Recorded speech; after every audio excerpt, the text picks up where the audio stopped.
Today's video is going to be a different type of video. I'm going to share the history of Jamaica with you. So I want to let you know that the first inhabitants of Jamaica probably came from islands to the east in two waves of migration. About 600 CE, the culture known as the Redware people arrived. Little is known of them, however, beyond the red pottery they left. They were followed by the Arawakan-speaking Taino, who eventually settled throughout the island. Their economy based on fishing and the cultivation of corn and cassava sustained as many as 60,000 people in villages led by chieftains. The Taino referred to the island as Jamaica, which is spelled Xaymaca. The Spanish gradually changed the name to Jamaica.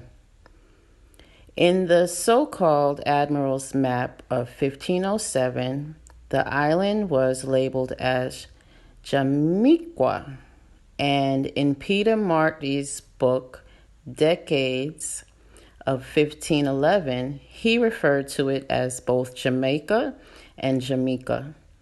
Christopher Columbus reached the island in 1494 and spent a year shipwrecked there in 1503 through 1504. The Spanish crown granted the island to the Columbus family, but for decades it was something of a backwater, valued chiefly as a supply base for food and animal hides.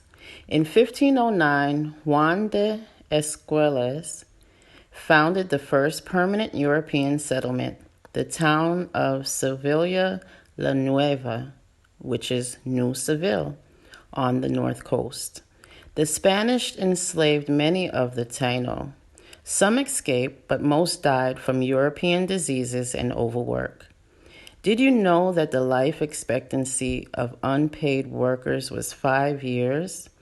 Give or take, so from landing in Jamaica off of a ship, the enslaved person would die after about 5 years of overwhelming free labor in the heat of Jamaica.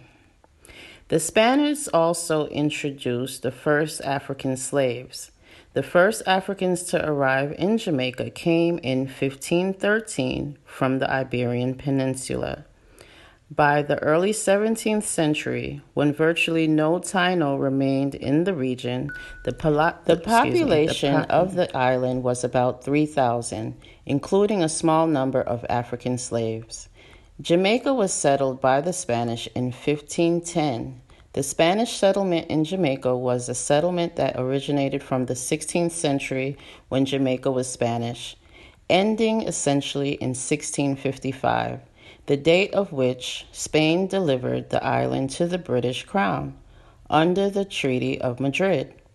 However, there were never significant Spanish communities on the island, which was why it was easily occupied by the British.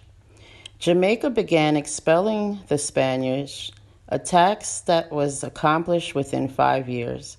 However, many of the Spaniards' escaped slaves had formed communities in the highlands, the mountains of Jamaica, and increased numbers also escaped from British plantations. The former slaves were called Maroons, a name probably derived from the Spanish words cimarron, meaning wild or untamed. The Maroons adapted to life in the wilderness by establishing remote, defensible settlements, cultivating scattered plots of land, notably with plantains and yams, hunting and developing herbal medicines. Some were intermarried with the few remaining Taino. The British military governor, concerned about the possibility of Spanish assaults, urged buccaneers, aka pirates, to move to Jamaica, and the island's ports soon became their safe havens. Port Royal, in particular, gained notoriety for its great wealth and lawlessness.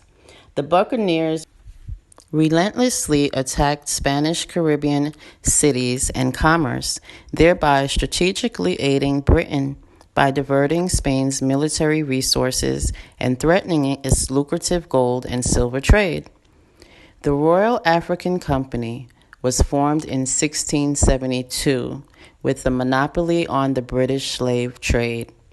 And from that time, Jamaica became one of the world's busiest slave markets with a thriving smuggling trade to Spanish America. African slaves soon outnumbered Europeans 5-1. Jamaica also became one of Britain's most valuable colonies in terms of agricultural production, with dozens of processing centers for sugar, indigo, and cacao, the source of cocoa beans. Meanwhile, Jamaica's slave population swelled to 300,000. Despite mounting civil unrest, the menace of invasion from France and Spain, and unstable food supplies, notably during the period of 1780 through 1787, when about 15,000 slaves starved to death. Maroons intermittently used guerrilla tactics against Jamaican militia and British troops, who had destroyed many Maroon settlements in 1686. Two of the bloodiest periods in the 18th century became known as the Maroon Wars. Following the first such conflict, 1725 through 1739, Edward Trelawney, the island governor, granted freedom to the followers of the Maroon warrior Cudjo and relinquished control over part of the interior that is in question today because Jamaica wants to sell out our island to the highest foreign buyers. Anyhow, British forces decisively won the Second War, 1795 through 1797, which they waged relentlessly, burning towns and destroying field crops in their wake. After the fighting ceased, the government deported some 600 Maroons to Nova Scotia. In addition, slave revolts occurred in the 18th and early 19th centuries, particularly in 1831 through 1832, when black leaders such as Samuel Sharp stirred up thousands of followers. However, British troops quickly put down the rebellion and executed its organizers. Whites generally blamed missionaries who were working among the slaves for inciting the revolt, and in the weeks that followed, mobs gathered by the Colonial Church Union, an organization of white planters loyal to the Anglican Church, burned several Baptist and Methodist chapels. The British Parliament abolished the transatlantic slave trade in 1807, which increased planters' cost in Jamaica at a time when the price of sugar was already dropping. Parliament subsequently approved an emancipatory act that gave all enslaved people in British colonies their freedom by 1838. In the late 1830s and 40s, the governors Sir Charles T. Metcalfe and James Bruce, 8th Earl of Elgin, attempted to improve the economy by bringing in thousands of plantation workers from India rather than paying higher wages to former slaves, and creating the island's first railway. In 1865, impoverished former slaves rioted in the town of Morant Bay, St. Thomas, killing the chief magistrate and 18 others of European ancestry. The Jamaican Assembly, dismayed, ceded its power to Governor Edward John Eyre, who declared martial law, suppressed the rioters, and hanged the principal instigator, Paul Bogle, and his alleged co-conspirator, Assembly member George William Gordon.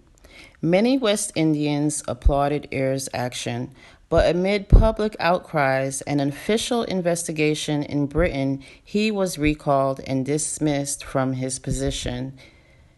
In 1866, Parliament declared the island a crown colony. Its newly appointed governor, Sir John Peter Grant, wielded the only real executive or legislative power.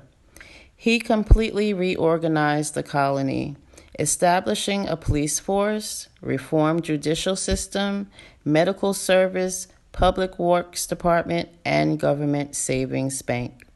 In 1907, a violent earthquake and accompanying fire struck Kingston and Port Royal, destroying or seriously damaging almost all of their buildings and killing about 800 people. From the 1920s, the growing professional classes and people of mixed African and European ancestry agitated for more representative government. The Universal Negro Improvement Association, founded in 1914 by Jamaican Marcus Garvey, advocated black nationalism and Pan-Africanism in Jamaica and among the African diaspora.